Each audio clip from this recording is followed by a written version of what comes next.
Ireland's fishermen will face conflict both at sea and on land in a no-deal Brexit scenario, according to the CEO of Killybegs Fishermen's Organisation. Sean O'Donoghue told Euronews that Irish fishermen's biggest concerns with the UK quitting the European Union are changes to their quotas, percentage share of fish and access in the event of a no-deal Brexit. He admitted that he was worried by the prospect of European fishermen heading to Irish waters if the British government bars EU vessels from entering British waters past December 31. He was asked, is there a concern that if other European fishermen aren't allowed in UK waters, they may head to Ireland? Mr. O'Donoghue said, I think there is a concern about that.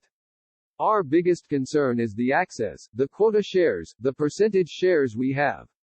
These are part and parcel of the Brexit negotiations as such. I would not see that happening immediately, whereas if there is a no deal the access happens immediately. I think you would be more likely to see conflict both at sea and land in a no-deal scenario than the displacement being a huge issue at the beginning. Boris Johnson has been warned by a leading barrister that he may have to break international law as the withdrawal agreement will enable the EU to partially partition the UK down the Irish Sea. John Holbrook questioned how Boris Johnson and the UK government could sign up to the terms outlined in the withdrawal agreement. Mr. Holbrook said, it seems to me that Boris and everyone else who cheered that withdrawal agreement never properly read it. They only seem to have now discovered that that withdrawal agreement will enable the EU to partially partition the United Kingdom down the Irish Sea.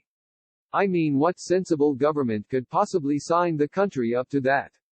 Though that is the difficulty that he's never realized we're in, so he's now proposing to pass national legislation that will enable us to breach our international obligations. On Wednesday, the European Union also received a warning to stay out of the Welsh fishing waters following the end of the Brexit transition period from the Secretary of State for Wales.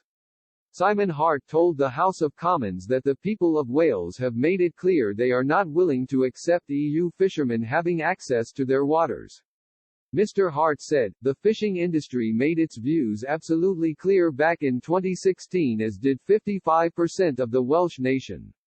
UK sovereignty over fishing in UK waters is not up for discussion.